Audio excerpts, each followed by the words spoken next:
आज Doubtnut app download करें। Doubtnut पर अपने सभी गणित, रसायन विज्ञान, भौतिक विज्ञान और जीव विज्ञान के डाउट्स का करो सफाया। बस प्रश्न की फोटो खींचो, एक ही प्रश्न को क्रॉप करो और तुरंत वीडियो सोल्यूशन पाओ। अभी डाउनलोड करें। हेलो दोस्तों, प्रश्न है दो पासों को एक साथ उछाला जाता है, ऊपर आने वाली संख्याओं का योग। प्रश्न के पहले भाग में हमें दिया हुआ है कि 8 से बड़ी होने की, दूसरे भाग में है 12 से कम या बराबर होने की, तीसरे भाग में है 7 होने की तथा चौथे भाग में है 3 या 4 से विभाज्य होने की प्रायिकता ज्ञात करें। तो चलिए दोस्तों, बारी बारी से हम प्रश्न के हर एक भाग को हल करते हैं। तो सबसे पहले दोस्तों हम यहाँ पे देखते हैं कि प्रश्न में दिया हुआ है कि दो पासे को एक साथ उछाला जाता है। तो जैसा कि हम जानते हैं दोस्तों, एक पासे को उछालने पे हमारे पास कुल 6 घटना आती है। ठीक इसी प्रकार जब हम दो पासे को उछालेंगे तो हमारे पास कुल घटनाओं की संख्या आ जाएगी 36। 6 गुने 6 36 आ जाएगी। ये हमारा एस हो जाएगा प्रतिदर्श समष्टि और ये एन एस हो जाएगा हमारे पास कुल घटनाओं की संख्या। अब दोस्तों जब हम प्रश्न के पहले भाग में देखेंगे तो यहाँ पे हमें दिया हुआ है कि 8 से बड़े होने की प्रायिकता निकालनी है। तो दोस्तों कौन कौन सी ऐसी घटना आ जाएगी जिसमें कि पासे पे अंकित संख्याओं का योग 8 से बड़ा होगा। तो यहाँ पे हम देखते हैं दोस्तों, जब हम पहले पासे पे 3 और दूसरे पासे पे 6 लेंगे तो हमारे पास दोनों संख्याओं का योग 8 से बड़ा होगा। ठीक इसी प्रकार के सभी घटनाओं को हम ले लेते हैं। जब हमारे पास 4 और 5 आएगा तो ये इसका योग 8 से बड़ा होगा। ठीक इसी प्रकार 4 6 5 4 5 5 5 6 6 3 6 4 6 5 और 6,6।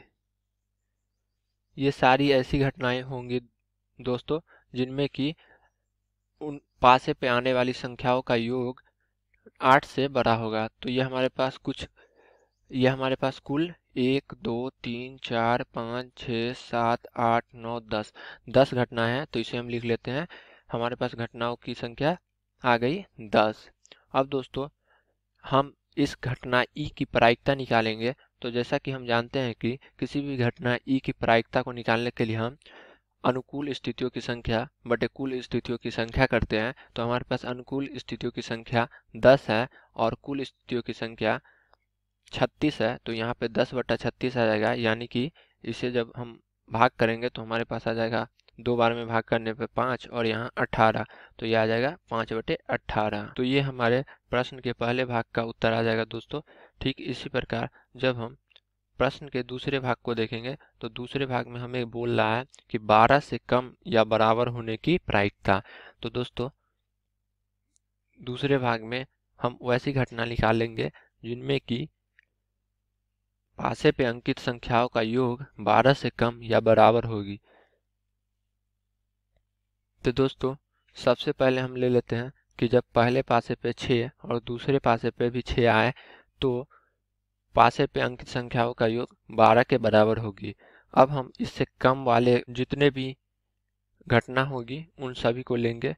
तो दोस्तों जैसा कि हम जानते हैं कि दो पासे को उछालने पे अधिकतम 6 और 6 आ सकता है, यानी कि उनका योग 12 आ सकता है। तो इस घटना में हमारे पास वे सारी घटनाएं आ जाएंगी जो कि प्रतिदर्श समष्टि में है, क्योंकि अधिकतम दो पासे को फेंकने पे उन पासों पे अंकित संख्याओं का योग 12 आ सकती है। तो इस तरह से हम कह सकते हैं कि हमारे पास कुल घटना की संख्या 36 आएगी, जो कि हमारे प्रतिदर्श समष्टि में कुल घटनाएं हैं। तो यहाँ से दोस्तों हमारे पास इस घटना ई की प्रायिकता आ जाएगी NE/NS, यानी कि अनुकूल घटना की संख्या बटे कुल घटना की संख्या। तो हमारे पास अनुकूल घटना की संख्या भी 36 है और कुल घटना की संख्या भी 36 है। तो यहाँ पे 36 कट जाएगा तो हमारे पास जो प्रायिकता आ जाएगा वो आ जाएगा 1। अब दोस्तों तो ये हमारे पास दूसरे प्रश्न का उत्तर आ गया दोस्तों। अब हम तीसरे प्रश्न को देखते हैं। तीसरे प्रश्न में दिया हुआ है कि 7 होने की प्रायिकता। तो यहाँ से दोस्तों हम देखते हैं कि कौन कौन सी ऐसी घटना आएगी जिसमें कि पासे पे अंकित संख्याओं का योग 7 होगा। तो यहाँ पे हम देख सकते हैं दोस्तों, जब पहले पासे पे 1, दूसरे पासे पे 6, ठीक इसी प्रकार जब पहले पासे पे 2, दूसरे पासे पे 5, तीसरे पासे पे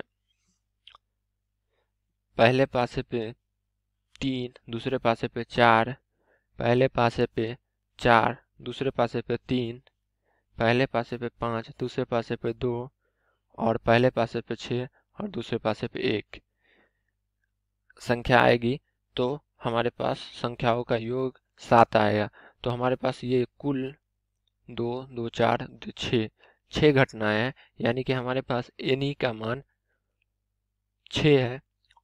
तो यहाँ से दोस्तों जब हम इस घटना E की प्रायिकता निकालेंगे तो ये आ जाएगा NE बटे NS, और यहाँ पे हमारे पास NE यानी कि अनुकूल स्थितियों की संख्या 6 है और कुल स्थितियों की संख्या 36 है, जैसा कि हमने निकाला था।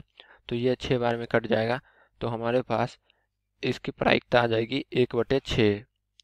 तो ये हमारे तीसरे प्रश्न का उत्तर आ जाएगा दोस्तों। अब हम चौथे प्रश्न को देखते हैं। तो चौथे प्रश्न में हमें बोला जा रहा है कि 3 या 4 से विभाज्य होने की प्रायिकता ज्ञात करें। तो दोस्तों 3 या 4 से विभाज्य होने की प्रायिकता को ज्ञात करने के लिए हम उन घटनाओं को ले लेते हैं जिनमें कि पासों पर प्राप्त संख्याओं का योग 3 या 4 से विभाज्य होगी। तो यहाँ पे हम घटना ये ले लेते हैं। तो इसमें आ जाएगी दोस्तों, जब पहले पासे पे 1 और दूसरे पासे पे 2 आए तो ये 3 से विभाज्य होगी। ठीक इसी प्रकार जब पहले पासे पे 1 और दूसरे पासे पे 3 आएगी तो ये 4 से विभाज्य होगी। तो ऐसी सारी घटनाओं को ले लेते हैं हम दोस्तों। तो ये हमारे पास कुल वैसी घटनाएं आ जाएंगी जिन पे अंकित संख्याओं का योग या तो 3 से या तो 4 से विभाज्य होंगी। तो दोस्तों ये हमारे पास कुल 20 घटनाएं आ जाएंगी, यानी कि जो NE का मान हो जाएगा, यानी कि घटना E की संख्या आ जाएगी 20। और अब जब हम इस घटना E की प्रायिकता निकालेंगे तो ये आ जाएगा अनुकूल स्थितियों की संख्या बटे कुल स्थितियों की संख्या। तो हमारे पास अनुकूल स्थितियों की संख्या 20 है और कुल स्थितियों की संख्या 36 है। तो ये हम जब 4 बार में भाग करेंगे तो आ जाएगा 5 और यहाँ से आ जाएगा हमारे पास 9। तो हमारे पास जो प्रायिकता आ जाएगा वो 5/9। तो ये हमारे चौथे प्रश्न का उत्तर आ जाएगा दोस्तों। आशा करता हूँ कि आपको इस प्रश्न का हल समझ में आया होगा। तब तक के लिए धन्यवाद। कक्षा 6 से 12वीं से लेकर नीट, IIT, JEE वो एडवांस के लेवल तक 1 करोड़ से ज्यादा छात्रों का भरोसा। आज ही डाउनलोड करें डाउटनेट ऐप या व्हाट्सएप करें अपने सारे डाउट्स 8400 400 400 पर।